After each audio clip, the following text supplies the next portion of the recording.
나온 우리 축구대표팀이 예정대로 멕시코와의 평가전을 치렀습니다.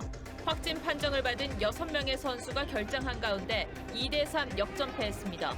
코로나 확진부터 경기 진행 결정까지 막전 막후를 보도합니다. 국내 코로나19 신규 확진자가 이틀 연속 200명대를 기록했습니다. 방역당국은 수도권과 강원 지역에 예비경보를 내리고 거리두기 단계 격상을 검토하고 있습니다. 인천 소 연평도 해상에서 어선이 전복도에 실종된 선원 3명을 해경이 이틀째 찾고 있습니다. 구조된 선원 2명 중 1명은 끝내 숨졌습니다. 한동훈 검사장을 폭행한 혐의로 재판에 넘겨진 정진훈 차장검사의 직무배제에 대해 한동수 대검감찰부장이 부적절하다고 생각한다며 이의를 제기했지만 윤석열 총장이 받아들이지 않았다고 공개했습니다.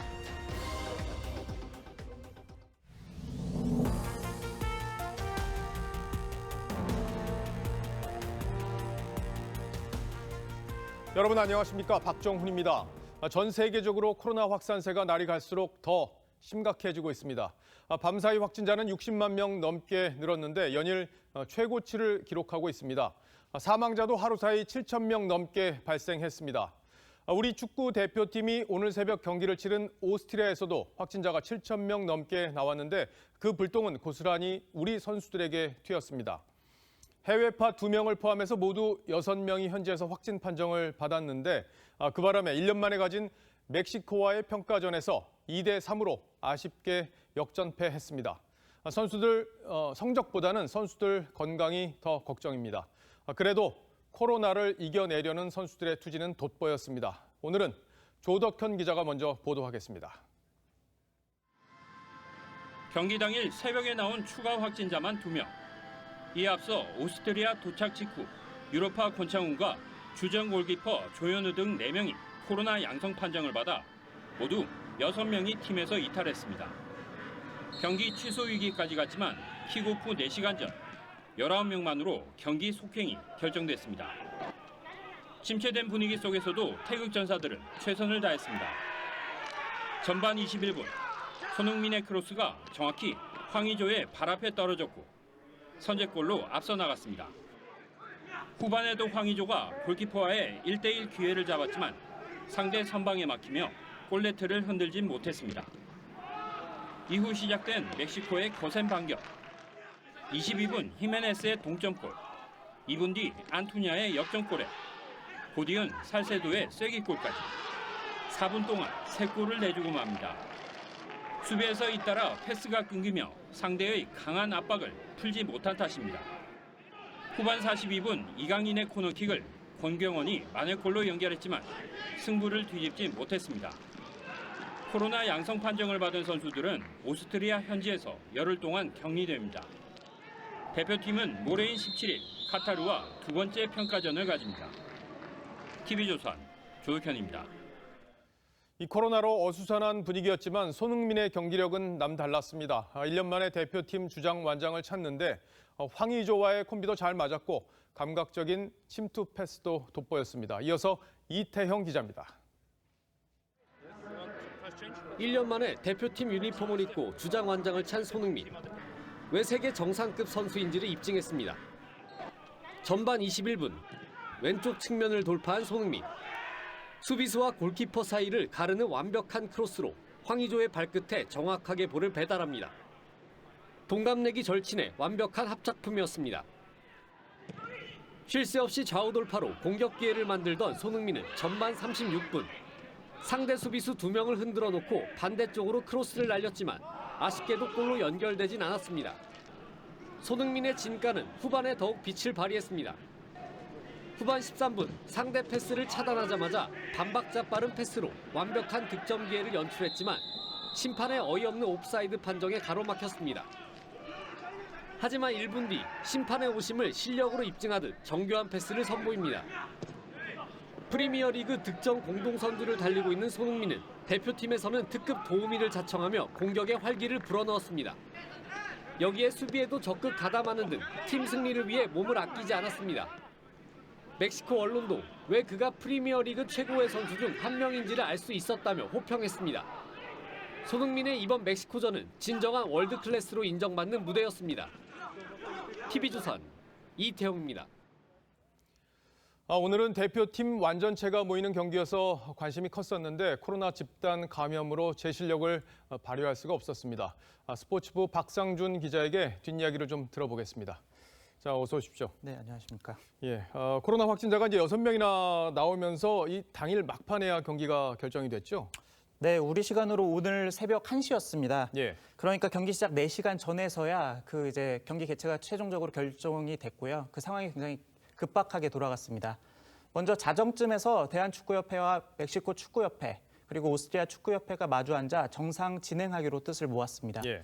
경기 주체인 멕시코가 평가전을 강하게 원했다고 현지에 있는 우리 대한축구협회 직원이 전해왔습니다. 이때는 이미 조현우와 황인범 등 대표팀에서 4명의 확진자가 나온 상황이었는데요. 그 사이 나상호와 김문환이 어제 오후 진행한 진단검사에서 양성 반응을 보여서 선수만 총 6명이 결장하게 됐습니다. 이번에 소집된 25명의 선수 중에 6명이 빠지게 된 거니까 예. 20%가 넘는 수치로 상당히 많은 숫자인데 이제 코로나 확진자가 많았고 이게 다른 선수들의 어떤 경기에도 영향을 줄 수 있었기 때문에 상당히 부담이 컸을 텐데 이 경기를 예정대로 한 배경이 뭐였습니까? 네, 앞에서 설명드린 대로 경기는 상개국 축구협회가 예. 협의하에 이제 경기를 진행하도록 되어 있는데요. 이에 따라서 먼저 오스트리아 협회가 허가를 냈고 그다음에 멕시코가 경기를 치르겠다고 밝혀왔습니다. 일단 국제축구연맹 FIFA의 규정은 확진자가 나와도 13명 이상만 되면 경기를 치를 수 있다고 되어 있습니다. 실제로 앞서 13일에 오스트리아에서 일본과 파나마의 친선 경기가 있었는데 파나마에서도 확진자가 2명이 나왔습니다. 예. 그런데 경기를 강행을 했고요. 또 지난 10월 포르투갈 대표팀 멤버인 크리스티아노 호날두가 양성 판정을 받았지만 그 이튿날 스웨덴과의 평가전이 예정대로 열렸습니다. 예정대로 열렸군요. 자, 아무래도 가장 궁금한 건 6명이나 되는 선수들이 어떤 경로로 언제 감염이 됐느냐 하는 부분인데 축구협회에서는 어떻게 설명을 하고 있습니까? 네, 지금까지 확진 판정을 받은 선수는 이제 조현우와 권창훈, 황인범, 이동준 선수에다가 추가 확진된 나상호와 김문환 이렇게 6명입니다. 한국과 독일, 러시아 등 뛰고 있는 환경도 각자 다 다른데요. 국내 감염 가능성도 있지만 오스트리아 현지 감염이 유력하게 꼽히고 있습니다. 당초 대관했던 훈련장이 폐쇄되는 바람에 우리 축구대표팀 다른 시설을 이용하게 됐는데 마스크를 쓰지 않은 현지인들이 주차장 등지를 돌아다녔던 것으로 이렇게 파악되고 있습니다. 오스트리아는 현재 하루 확진자가 7,000명 이상 발생하고 있습니다. 협회는 이번 원정에 대비해 내과 전문의를 동행하고 호텔 한 층을 대관하면서 1인 1실을 쓸 정도로 각별히 주의를 기울였는데 아쉽게도 감염을 막지는 못했습니다. 예, 뭐 그런 사정이 있었군요. 네. 자, 이제 대표팀이 모레 카타르와도 이제 평가전을 치르게 되는데 추가 확진자가 더 나올지 여부 이게 좀 변수가 될 것 같아요. 가장 이제 관심을 기울이는 부분인데요. 일단 확진자가 나오지 않아야 될 것 같고요. 그다음에 우리 대표팀 내일이나 오늘 중에 그 진단 검사를 받기로 했습니다. 예. 추가 확진자가 나오면 카타르와 최종 협의를 통해서 다시 개최 여부를 좀 결정하게 됩니다. 벤투호는 이제 카타르전을 끝으로 올해 평가전을 모두 마감하는데요. 내년 3월부터 카타르 월드컵 2차 예선에 돌입합니다. 투르크메니스탄, 스리랑카 2연전을 치르고 그리고 6월에는 북한, 레바논을 우리나라로 불러들입니다. 대표팀은 한 경기를 덜 치른 가운데 현재 투르크메니스탄에 이어 2위를 달리고 있습니다. 내년 9월부터 최종 예선에 돌입할 것으로 보입니다. 예, 뭐 선수들이 다 빨리 완치가 돼서 우리 경기력을 제대로 보여줬으면 좋겠습니다. 박상준 기자 잘 들었습니다. 네, 감사합니다.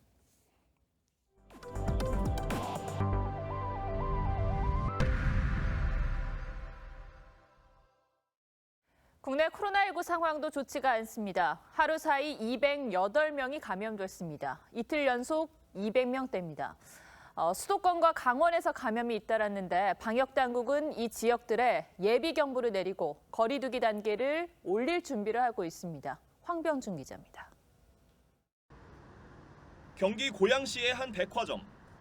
출입문에 임시 휴업을 알리는 안내문이 붙었습니다. 지난 12일 첫 확진자가 나온 뒤 직원과 가족 등이 잇따라 감염되면서 관련 확진자는 9명으로 늘었습니다. 휴게실에서 커피 마시고 거기서는 마스크를 벗고 그냥 편하게 있는 상태로 계신가 봐요. 드실 때 이제 같이 드시고 그리고 식사도 같이 하시고. 고려대 서울 캠퍼스 아이스하키 동아리에서도 확진자 6명이 나와 일부 시설이 폐쇄됐습니다. 군부대와 요양시설, 카페, 학원, 지인 모임 등 일상 감염이 계속되면서 신규 확진자는 8일 연속 3자릿수, 주말 이틀 연속 200명대를 기록했습니다. 주말 검사 건수가 절반 수준인 걸 감안하면 심상치 않은 확산세입니다. 특히 수도권은 지난 한 주간 하루 평균 확진자가 89.9명으로 1.5단계 격상 기준에 근접했고 강원은 이미 충족했습니다. 수도권과 강원권의 경우 거리두기 1.5단계로의 격상을 검토해야 하는 심각한 상황으로 이를 사전 예고해 드립니다. 아울러 정부는 오는 19일부터 2주간 수능 특별 방역 기간으로 정해 학원과 PC방 등에 대해 방역 점검을 강화하기로 했습니다. 이 기간 학원 등에서 확진자가 발생하면 학원 명칭과 감염 경로 등이 공개됩니다. TV조선 황병준입니다. 일상 속 감염도 걱정인데 병원 내 감염은 우려가 더 크죠. 광주에 있는 전남대병원의 집단 감염이 심상치가 않습니다. 의료진에서 출발해 환자와 보호자로 확산돼서 확진자가 이틀 만에 9명으로 늘었습니다. 오선유 기자입니다.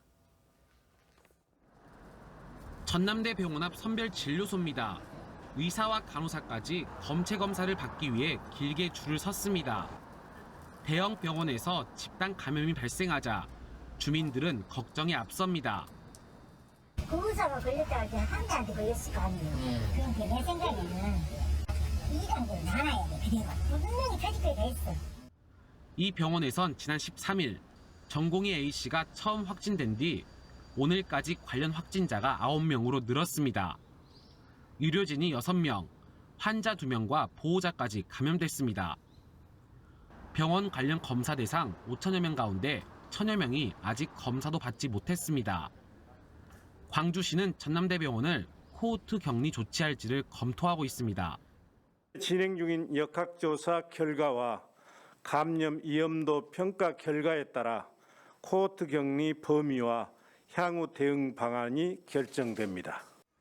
경남 창원에선 40대 유치원 교사가 확진된 뒤 남편과 어머니 등 일가족 3명이 추가 감염됐습니다. 이 교사가 다닌 교회 신도와 유치원생 등 111명이 검사를 받고 있습니다. 전남에선 제철소 통근버스 관련 등 6명이, 강원 홍천과 철원, 인제 양양에선 오늘 하루만 10명이 추가되는 등 전국에서 N차 감염이 빠르게 퍼지고 있습니다. TV조선 오순열입니다. 추미애 법무장관이 정성호 예결위원장에게 공개 편지를 올렸습니다. 정 위원장이 추 장관에게 정도껏 하라며 답변을 제지했다가 피로해졌다고 하자 사과를 한 건데 송구하다는 말로 시작했지만 국회 탓도 빼놓지 않았습니다. 최지연 기자입니다. 다른 거 말씀하지 마시고 질문 다 들으신 다음에 질문에 답변해 주세요. 네, 그렇게 하겠습니다만 질문 자체가 모욕적이거나 도발... 정성호 국회 예결위원장은 나흘 전 추미애 법무장관의 답변을 제지했다가 여권 지지자들로부터 악플 공세에 시달렸습니다. 딱 한마디 했더니 종일 피곤하다고 토로하자 추 장관은 편지 형식의 글을 올려 민망하고 송구하다면서도 국회가 시정할 문제도 부정할 수 없다고 했습니다. 이어 장관에게 답변 기회를 주지 않고 윽박지르고 모욕을 주는 것을 바꾸지 않으면 심한 자괴감이 든다며 정 위원장과 야당을 사실상 함께 문제 삼았습니다. 당시 야당은 대검 눈에 박힌 대들보는 놔두고 법무부 눈에 가시를 찾겠다고 혈안이 돼 있었다며 자신의 답변이 정당했다는 점을 강조한 겁니다. 이에 대해 국민의힘 김근식 당협위원장은 사과는 신용일 뿐 훈계만 길게 늘어놓았다며 하고 싶은 말을 해야만 직성이 풀리는 그 대단한 성격의 끝은 어디냐고 비판했습니다. 온 국민이 피곤합니다. 잊을만 하면 국민과 의회에 회초리를 드는 장관, 이런 장관도 없었고. 정 위원장은 TV조선과의 통화에서 해당 글은 본인을 향한 공격에 불과하다면서도 더 이상 공개 입장 표명은 하지 않을 것이라고 했습니다. TV조선 최지원입니다. 대검 감찰부장이 한동훈 검사장을 폭행한 혐의로 기소된 정진훈 차장검사를 직무정지하는 건 부당하다면서 윤석열 총장을 공개 비판했습니다. 판사 출신인 감찰부장은 조국 전 장관이 임명했고 한명숙 총리 사건 처리를 두고도 윤 총장과 갈등을 빚었습니다. 이치현 기자입니다. 한동수 대검 감찰부장이 페이스북에 올린 글입니다. 윤석열 검찰총장이 정진웅 차장검사 직무정지를 요청하는 공문 작성을 지시했다며 부적절하다고 생각돼 이의 제기서를 제출했다고 썼습니다. 또 영장 집행 과정에서 일어난 실력 행사고 재판에서 유무죄 다툼이 치열할 것이라는 점 등 3가지 이유를 들어 직무집행 정지 요건에 해당되지 않는다고 했습니다. 한 부장은 또 이 사안을 대검 부장회의에서 논의하자고 했는데 윤 총장은 받아들이지 않았고 자신을 배제한 채 직무집행 정지 공문이 법무부에 제출됐다고 주장했습니다. 대검 측은 검찰총장은 기소된 검사에 대해 그동안 계속 징계 청구를 해왔다며 검사에 대한 징계는 검사징계법상 총장의 권한이라고 했습니다. 정 차장 검사는 기소된 뒤 채널A 기자 사건 공소유지에서 사실상 배제된 상태로 알려졌습니다. 향후 출석할 공판 검사 명단에도 이름이 빠져 있는 것으로 확인됐습니다.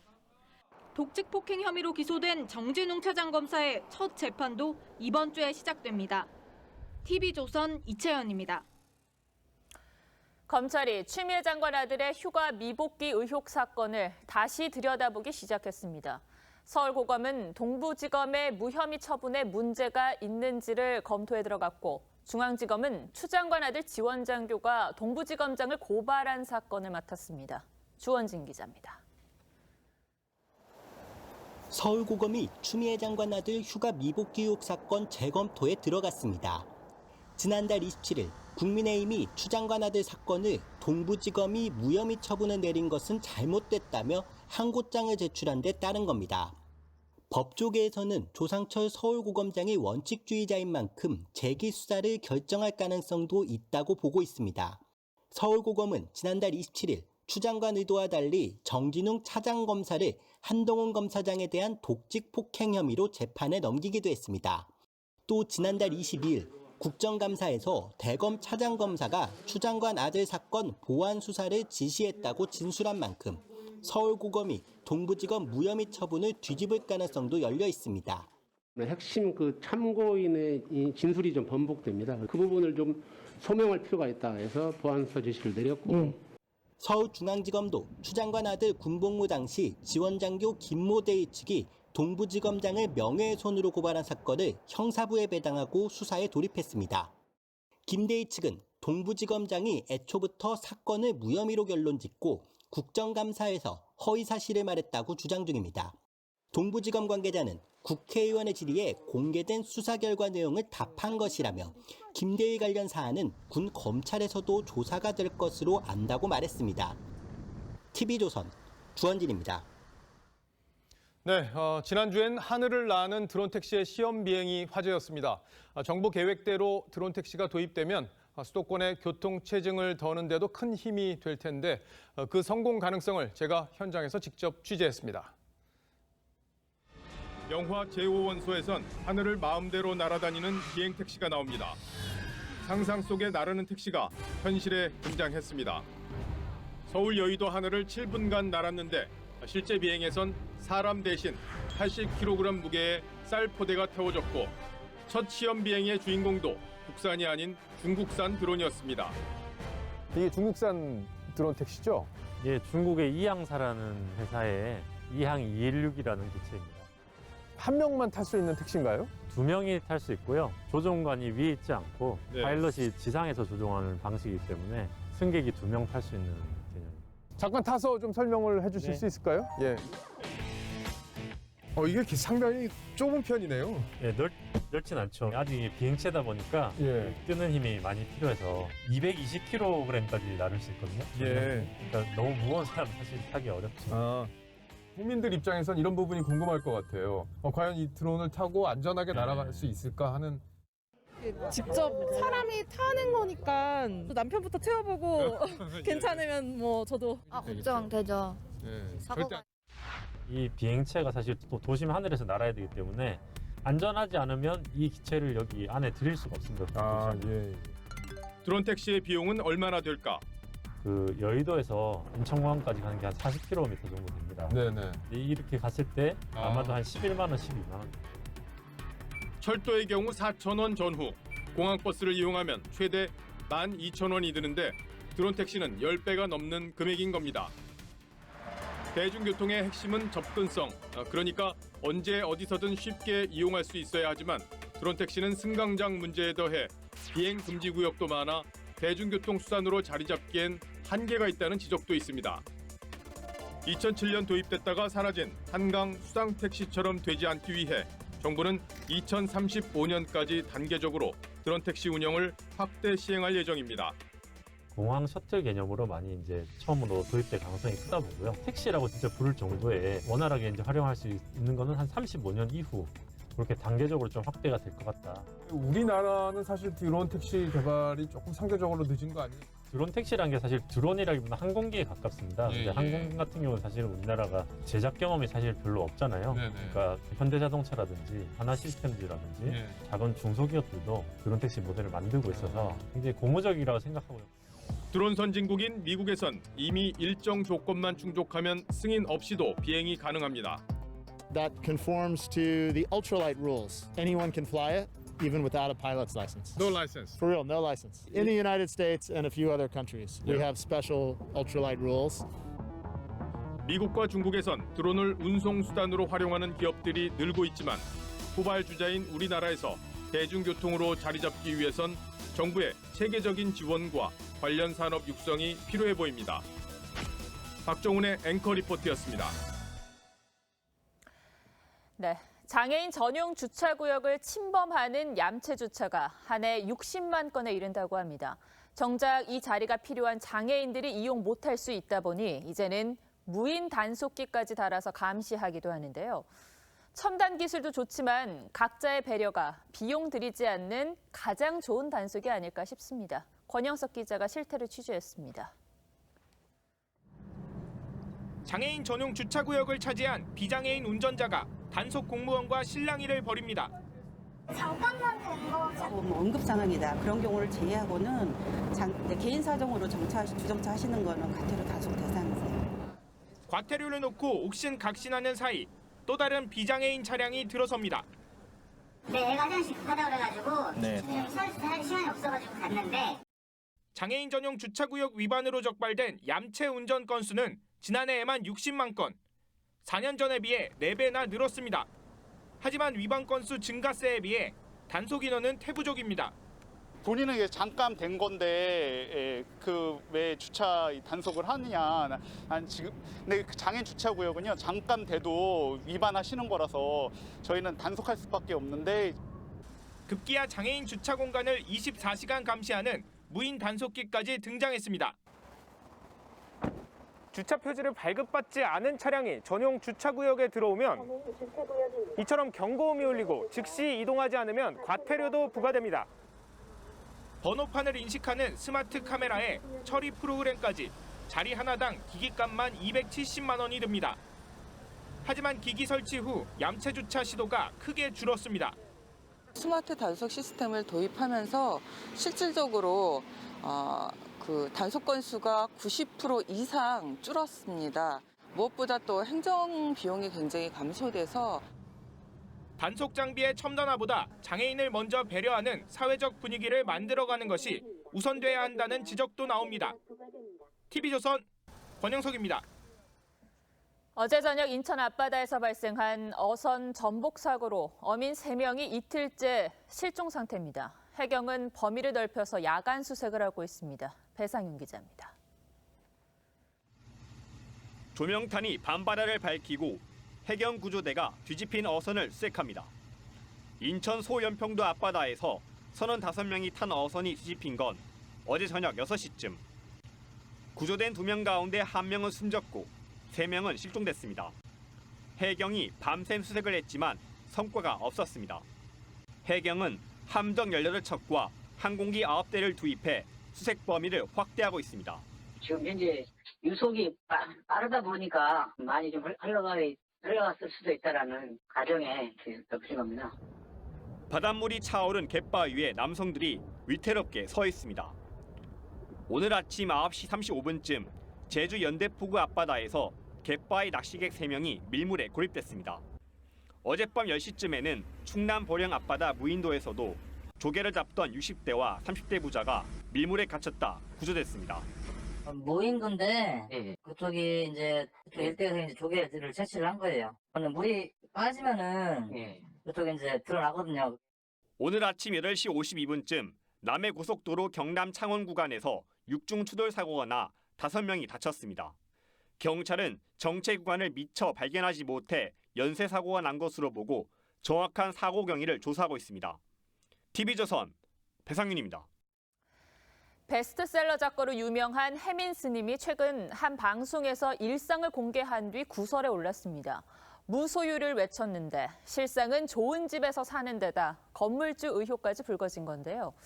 한국 불교계를 비판하면서 떠난 현각 스님이 혜림 스님은 연예인이라며 정면 비판했습니다. 정준영 기자입니다.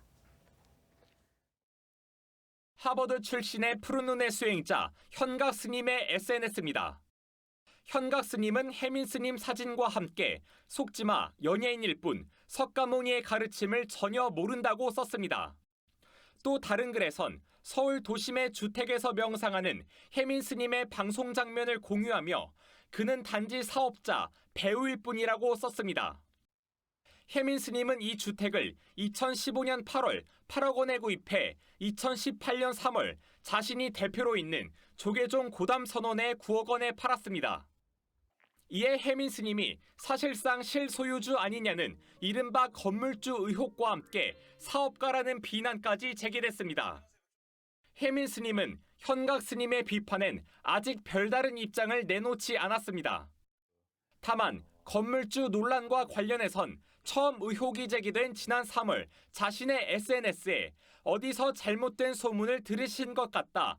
건물주가 아니다라고 해명한 바 있습니다. TV조선 정준영입니다. 네, 이번엔 미국 소식을 살펴보겠습니다. 바이든 당선인이 내각 인선 작업에 속도를 내고 있습니다. 여성과 진보 인사들이 대거 포함될 걸로 예상되는데 이런 상황에서 선거 부정을 주장하는 대규모 시위도 워싱턴에서 열렸습니다. 현장을 연결해서 자세한 이야기를 들어보죠. 자, 최우정 특파원. 네, 워싱턴입니다. 네, 바이든이 내각 명단 발표가 임박했다 이렇게 말했다면서요? 그렇습니다. 우선 바이든 당선인은 이 주말을 맞아 비교적 조용한 하루를 보냈습니다.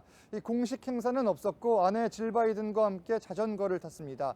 일각에서 나오는 건강에 대한 우려를 불식시키려는 의도도 있는 것으로 보입니다. 이 자리에서 취재진이 이 내각 발표가 임박했냐 이렇게 묻자 이 바이든은 자전거를 타고 지나가면서 그렇다고 답을 했습니다. 이 AP통신 등은 국방장관에 처음으로 여성이 임명될 수 있다면서 미셸 플루노이 전 국방차관이 가장 유력하다고 보도했습니다. 국무장관에는 수전 라이스 전 안보보좌관이 물망에 올랐습니다. 외교 안보 핵심에 여성 장관들이 포진할 가능성 현재 높아 보이는 상황입니다. 네, 트럼프 대통령 지지자들이 선거 무효를 주장하는 대규모 집회를 했다고 하던데 트럼프 대통령도 현장에 있었다면서요? 그렇습니다. 이 전국 각지에서 온 트럼프 지지자들이 이곳 백악관 인근으로 어제 하루 종일 몰려들었습니다. 이 트럼프 승리를 외치면서 바이든의 당선을 인정할 수 없다는 겁니다. 이 트럼프 대통령 또한 이 집회 시작 2시간 전쯤 차량을 타고 이 지지자들 사이를 지나갔습니다. 이 차량 안에서 손을 흔들고 엄지도 지켜 세웠습니다. 이미 예고를 한 바대로 이 지지자들을 직접 찾아서 독려를 한 건데 이 집회는 밤 늦게까지 이어졌고 반대 시위자들과 곳곳에서 충돌도 있었습니다. 이 한 남성이 흉기에 찔렸다 이런 보도도 나왔습니다. 하지만 불복 소송은 뜻대로 진행될 것 같지는 않습니다. 벌써 9건이 기각됐고 애리조나와 미시간, 펜실베니아, 위스콘신 등 이 트럼프가 진 4곳의 공화당 지도자들은 소송에 반대한다고 밝혔습니다. 이 조지아주는 현재 500여만 표 전체를 수작업으로 재검표하고 있습니다. 이 조지아주는 주법상 두 후보 간의 표차가 0.5%포인트 이내면 재검표를 할 수가 있는데 트럼프는 이번 대선에서 0.3%포인트 차이로 바이든에 졌습니다. 지금까지 워싱턴에서 전해드렸습니다. 미국의 정권 교체는 우리의 대일 외교도 바꿔놓고 있습니다. 잘 아시다시피 문재인 정부는 집권 초부터 일본과 각을 세워왔고 그 바람에 한일 관계는 회복하기 어려운 상황이 됐죠. 그런데 바이든 당선 이후 우리 정부가 일본을 대하는 태도가 많이 달라졌습니다. 지난주 박지원 국정원장이 일본을 찾아 스가 총리를 만난 데 이어서 문재인 대통령은 어제 화상회의에서 이례적으로 스가 총리에게 친근감을 표현하기도 했습니다. 왜 이렇게 기류가 달라진 건지 포커스에서 분석했습니다. 어제 열린 아세안 플러스3 화상 정상회의. 문재인 대통령이 스가 일본 총리를 콕 집어 인사를 건넵니다. 존경하는 의장님, 각국 정상 여러분, 특히 일본의 스가 총리님 반갑습니다. 3년 넘게 경색 국면인 한일 관계 개선의 의지로 해석됐죠. 이런 모습은 문재인 정부 출범 이후 볼 수 없었던 장면입니다. 2017년 5월 문 대통령은 아베 총리와의 첫 통화에서 한일 위안부 합의의 정당성을 부정하며 신경전을 벌였습니다. 위안부 문제가 한일 회담으로 다 해결됐다라는 것은 그것은 맞지 않는 일이라고 봅니다. 最終的かつ不可逆的に解決されることになりました。 우리 대법원에 일제 강제징용 배상 판결이 나온 뒤엔 한일 외교수장이 공개석상에서 감정의 골을 드러낼 정도로 관계가 악화됐죠. 지난해 7월 일본이 한국에 대한 수출 규제 조치를 내리자 조국 수석은 죽창가를 올리며 반일 감정을 한껏 자극하기도 했습니다.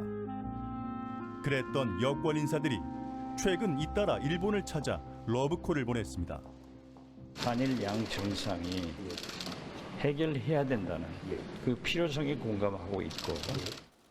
박 원장에 이어 한일 의원연맹 회장인 김진표 의원도 스가를 만났습니다. 여권의 태도 변화 배경엔 내년 도쿄올림픽이 자리 잡고 있습니다.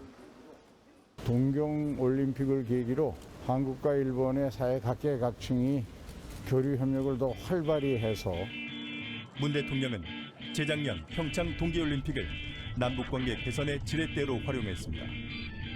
당시 백두혈통으론 처음으로 김여정이 남한을 찾았고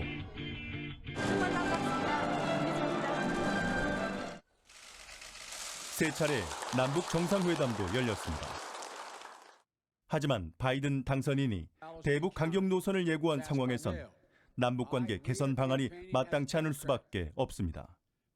결국 도쿄올림픽을 통해 남북관계 새로운 돌파구를 마련하겠다는 구상으로 보이는데 스가 총리의 말처럼 징용 문제 등 양국 현안에 대해 현 정부가 해법을 찾아야 합니다. 도쿄올림픽을 통해 어게인 평창을 꿈꾸는 문 대통령의 구상이 성공할 수 있을지. 뉴스7 포커스였습니다.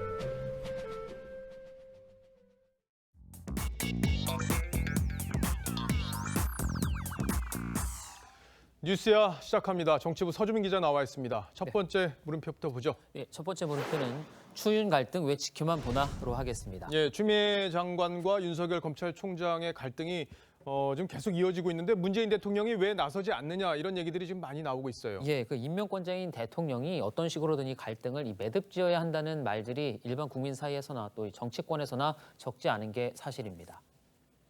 임명권자가 어떻게 조정을 해서 둘이 다시 좀 손잡고 갈 수 있도록 하든가 아니면 뭐 인사조치를 하든가 해야 된다고 보죠. 근데 추 장관은 대통령이 경질하면 그만인데 네. 임기가 보장된 검찰총장도 그렇게 할 수 있습니까? 예, 일단 추 장관은 말씀하신 대로 경질하면 되지만 하지 않을 기류입니다. 청와대가 지난달 이 추 장관의 수사 지휘권 행사는 불가피했다는 브리핑으로 사실상 이 추 장관 편을 들었는데 문 대통령의 의지가 반영됐던 것으로 알려졌습니다. 또 지금처럼 이 추 장관을 교체하면 자칫 윤 총장에게 힘을 실어주는 듯한 모양새가 될 수 있다는 점도 고민하고 있다고 이 청와대 관계자가 전했습니다. 그러면 윤 총장은 어떻습니까? 예, 임명권자가 역시 대통령인 건 맞습니다. 하지만 이 임기가 2년으로 보장이 돼 있어서 대통령도 마음대로 경질할 수는 없습니다. 그렇다고 방법이 또 없는 건 아닙니다. 어떤 방법이 있습니까?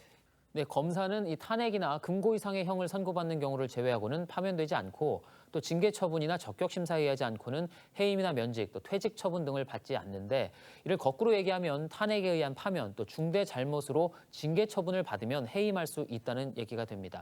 이 민주당에서는 실제로 연일 윤 총장의 행동이 위헌적이고 또 초법적이라는 취지로 비판을 하고 있기도 합니다. 검찰의 정치 개입 행위는 민주주의에 역행하는 구태입니다. 헌법 정신에 대한 정면 도전입니다. 이것은 헌법을 흔드는 일이고 국민 주권의 정면으로 배신하는 일입니다. 그러니까 민주당 주장대로 윤석열 총장이 저 정도로 잘못하고 있다면은 탄핵을 할 수도 있는 거 아닌가요? 네, 그 검찰총장은 국회의원 재적수의 그 과반수만 찬성해도 이 탄핵안이 가결이 됩니다. 거대 여당인 민주당이 마음만 먹으면 충분히 탄핵소추안을 통과시킬 수가 있다는 거죠. 다만 최종 파면 여부는 헌법재판소가 정하는데 이 중대한 위법 사유가 없는 한 헌재가 윤 총장을 파면할 가능성은 높지 않다는 게 법조계의 시각입니다. 노무현 전 대통령의 탄핵안이 국회를 통과했을 때도 이제 헌재가 중대한 사유가 아니라는 이유로 기각 결정을 했었는데 어쨌든 민주당으로서는 이런 정치적 부담이 클 수밖에 없다 이런 판단을 하는 것도 있겠어요. 그렇습니다. 민주당이 윤 총장 비판에 열을 올리고는 있지만 이 정작 탄핵 움직임을 보이지 않는 것도 그 같은 이유로 보입니다. 다만 추미애 장관이 윤 총장에 대한 감찰을 계속하는 건 징계를 위한 명분을 찾기 위한 것이란 해석도 있습니다. 참 난리통입니다. 첫 번째 물음표 정리해 보죠. 첫 번째 물음표. 추윤 갈등 왜 지켜만 보나의 느낌표는 신물나는 싸움 구경으로 하겠습니다. 이게 옛말이긴 하지만 싸움 구경이 제일 재밌다고는 하는데 이 두 사람의 싸움은 이제 국민들 보기도 좀 지쳤다는 생각이 듭니다. 저도 재미없습니다.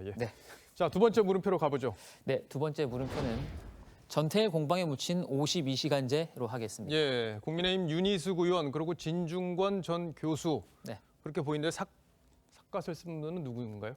진인 조은산 씨입니다. 조은산 씨. 그 국민의힘 윤희숙 의원이 그 중소기업의 현실을 언급하면서 내년 1월로 예정된 주 52시간제 이 전면 적용을 코로나 극복 이후로 연기하는 게 전태일 열사 정신이라고 말했다가 진 전 교수와 또 민주당 등으로부터 문매를 맞고 있습니다. 윤 의원은 이미 도입된 만큼 경제적 충격을 최대한 줄이자는 게 주장의 핵심이었는데 굳이 전태일 열사를 언급해서 이 엉뚱한 이념 논쟁을 좀 자초한 측면도 있습니다. 이런 상황에서 말씀하신 이 조은산 씨도 이 윤 의원에게 공개 질문을 던지면서 공방에 뛰어든 겁니다. 어떤 질문이었습니까? 네, 그 먼저 조은산 씨는 그 자신을 배달 또 건설 현장 노동자, 주방 보조 등 육체 노동의 화신이자 또 초과 근무 수당에 목매는 두 아이의 아빠라고 소개를 했습니다. 그러면서 세 가지를 물었는데 주 52시간제가 시행이 되면 내 월급은 그대로인가? 덜 일하면서 똑같은 급여를 받을 수가 있는가? 또 더 벌기 위해 덜 일할 자유를 박탈하는 게 전태일 열사 정신인가였습니다. 그러니까 일반 노동자들 입장에서 52시간제가 도입이 됐을 때 혹시 피해가 오지 않겠느냐라는 걱정을 질의를 한 건데 윤희숙 의원은 뭐라고 답을 했습니까? 월급이 줄어들 것이고 또 결국에는 투잡으로 내몰릴 것이라고 했습니다. 이 주장은 윤 의원이 자신의 책이죠. 이 정책의 배신에서 주장했던 내용이기도 합니다. 그런데 윤 의원은 이 책에서 이미 전태일 재단이 있는 창신동 봉제 공장의 예를 들면서 주 52시간제의 문제점을 지적했습니다. 경제성이 높고 또 근로자들의 근무 환경도 좋은 대기업과는 달리 여전히 생산성이 낮은 채로 머물러 있는 경제 부문이 존재한다고 한 겁니다. 그러니까 최초에 이걸 52시간제를 도입하면서 중소기업에 대한 유예 기간을 둔 게 어떤 그런 예상치 못했던 피해를 줄이기 위해서 그 적응 기간을 갖기 위해서 그렇게 했던 건데 어쨌든 전태일 열사를 이번에 갑자기 불러들인 건 아니네요. 그렇게 볼 수 있죠. 이 윤 의원은 궁극적으로 이런 업체들도 생산성을 높여서 이 근무 환경을 개선해야 하지만 갑자기 52시간제를 준수하라고 강요하는 것은 이 사업을 접으라는 것이고 또 결국 그 피해는 노동자가 보게 된다고 주장했습니다. 이 제도의 유연성이 필요하다는 건데 박영선 중기벤처부 장관도 지난해 비슷한 취지로 말한 바가 있습니다. 주 52시간제 저도 그거 투표했습니다. 그래서 저도 스스로 많이 반성하고 있는데요. 이것은 좀 더 국회에서 심도 깊은 논의를 했었어야 하고 통과시키면서 예외 규정을 많이 뒀어야 하는구나. 저렇게 국민 다수에게 적용되는 법을 통과시켜놓고 후회를 한다고 하면은 좀 무책임하게 들릴 수도 있는 건데 어쨌든 코로나 위기 상황 이게 또 변수가 되고 있긴 합니다. 두 번째 물음표도 정리해보죠. 두 번째 물음표. 전태일 공방에 묻힌 52시간제의 느낌표는 저녁 먹을 수 있는 삶으로 하겠습니다. 이 노동시간 단축으로 저녁에 있는 삶을 보장받는 것도 중요하지만 이 정책 충격에 취약한 영세 또 중소업체의 경우에 저녁조차 먹을 수 없게 되는 부작용이 생길 가능성은 혹시 없는 건지 이 전태일 열사 공방보단 현실적인 보완책 논의를 좀 더 치열하게 해주셨으면 좋겠습니다. 윤희숙 의원이 5분 발언으로 이제 전세 대란을 예언했었고 이게 실제 현실화됐잖아요. 정부가 이번에도 부작용을 줄이기 위해서 어떤 고민들을 하는지 좀 더 지켜봐야겠네요. 잘 들었습니다. 지금까지 서주민 기자였습니다.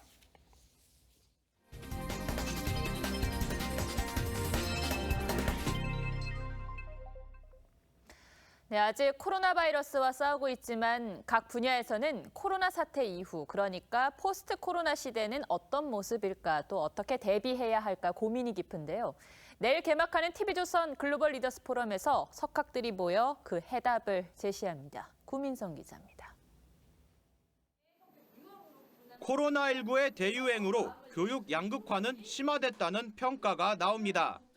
저소득층과 저개발국가 학생들의 교육 접근이 더욱 어려워지고 있기 때문입니다. 전문가들은 AI를 기반으로 한 에듀테크에서 교육 양극화 해소에 해답을 찾습니다. TV조선 글로벌 리더스 포럼에 참여하는 고든 브라운 전 영국 총리와 벤 넬슨 미네르바 대학 총장이 대안을 제시합니다. Every single young person should have the chance to develop their talents. 조 바이든 미 대통령 당선인의 등장으로 세계 경제가 미국과 중국이라는 블록 대립 첨예화의 길로 나아갈지, 아니면 다시 자유무역으로 접근하는 물꼬가 트일지도 큰 관심사입니다. 베리 아이켄그린 UC 버클리대 교수, 스티븐 데이비스 시카고대 교수 등 세계 경제의 최고 석학들이 머리를 맞대고 글로벌 경제의 미래에 대해 논의합니다. Really fighting about geopolitical supremacy. In the latter case, the conflict between the two countries will not go away. To the contrary.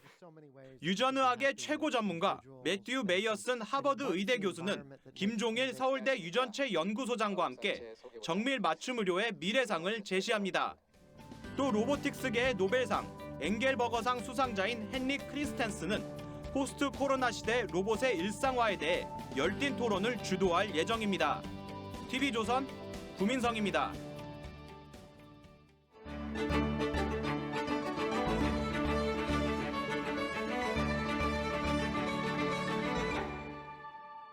차라리 잘 되지 않았습니까? 이참에 모든 걸 놓아버리시고 고향으로 돌아가시지요. 네가 상감에 대한 원한이 깊구나. 목숨까지 거두려고 했던 임금입니다. 저 미력한 군사들로 전장에서 승리한다 한들 임금은 반드시 아버님을 버릴 것입니다. 무능한 선조와 극렬한 당쟁 탓에 이순신 장군은 3번 파직되고 2번이나 옥살이를 했습니다. 임진왜란을 승리로 이끌었지만 실은 비운의 영웅에 가까웠죠. 그런데도 그가 한반도 역사에서 최고의 장군으로 평가받는 건 사심없는 마음, 바로 충심 때문이었습니다. 지난주 윤석열 검찰총장이 차기 대선 여론조사에서 선두권에 오르면서 정치권이 들썩였습니다. 여권은 윤 총장을 정치인으로 몰아 쫓아내려는 태도가 역력했습니다. 그렇게 1위 후보로 등극하고 사퇴하고 정치를 해야 되지 않나. 본인도 정말 만족해하고 있는지 제일 정치 잘하세요, 한국에서. 야당은 여권의 칼을 겨누는 윤 총장을 열심히 응원했습니다. 결국은 윤석열 총장이 일반 국민의 보기에 가장 돋보이는 게 아니냐. 민주당이 이 침이 마르도록 극찬을 했는데 그 칭찬은 과연 옳았습니다. 아시는 것처럼 윤 총장에 대한 여야의 평가는 자신들의 유불리에 따라 수시로 바뀌었습니다. 박근혜, 이명박 정권을 수사할 때는 지금 야당이 무자비한 칼잡이라고 비난했고, 그 공으로 총장에 오른 그가 살아있는 권력을 궁지로 몰자 이번엔 여권이 반개혁주의자라고 공격하고 있습니다. 사실 정치적 중립이 요구되는 검찰총장이 대권 주자로 거론되는 건 바람직하지 않습니다. 검찰 수사가 정치적이란 오해를 살 수 있기 때문이죠. 그래서 윤 총장의 지난 국감 발언은 오얏나무 아래서 굳이 각근을 고쳐맬 필요가 있었는지 하는 아쉬움이 남습니다. 우리 사회와 국민들을 위해서 어떻게 봉사할지 천천히 퇴임하고 나서 한번 생각해 보겠습니다. 역대 검찰총장 역시 이런 명분으로 정계에 발을 내딛지 않는 불문율을 지켜왔습니다. 다만 조국과 윤미향 사태, 그리고 라임과 옵티머스 사건을 거치면서 우리 사회 전체에 공정에 대한 갈증이 커진 건 분명합니다. 그게 정치권에서 말하는 윤석열 현상을 만들어냈습니다. 다시 영화 명량으로 돌아가 보죠. 이순신 장군은 자신을 내쳤던 왕의 명령을 따르는 이유를 이렇게 설명합니다. 아버님은 왜 싸우시는 겁니까? 무릇 장수된 자의 의리는 충을 쫓아야 하고 충은 백성을 향해야 한다. 백성이 있어야 나라가 있고 나라가 있어야 임금이 있는 법이지. 지금 윤석열 총장의 가슴에는 충과 사 어느 것이 더 크게 자리 잡고 있는 건지.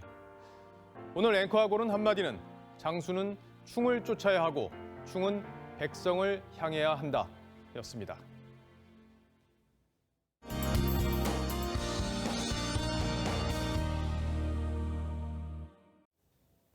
일요일인 오늘 시야가 온통 희뿌연 하루였습니다. 오늘 오후 서울 도심의 모습인데요. 안개도 섞여 있지만 대부분이 초미세먼지였습니다. 내일은 이 미세먼지에 중국발 스모그까지 추가로 유입되겠습니다. 서쪽 지역을 중심으로 나쁨 단계 예상되는데요. 미세먼지 전용 마스크 꼭 착용하셔야겠습니다. 기온은 오늘과 비슷한 수준으로 온화하겠습니다. 내일 서울과 강릉의 한낮 기온이 18도, 대구는 19도까지 오르겠습니다. 또 모처럼 단비 소식이 있습니다. 오늘 제주도에서 시작된 비는 내일도 이어지겠고요. 수요일부터는 전국에서 비가 내리겠습니다. 금요일까지 다소 길게 이어질 것으로 보여서 계획에 참고하시면 좋겠습니다. 날씨였습니다. 11월 15일 뉴스7 여기서 마치겠습니다. 시청해주셔서 고맙습니다.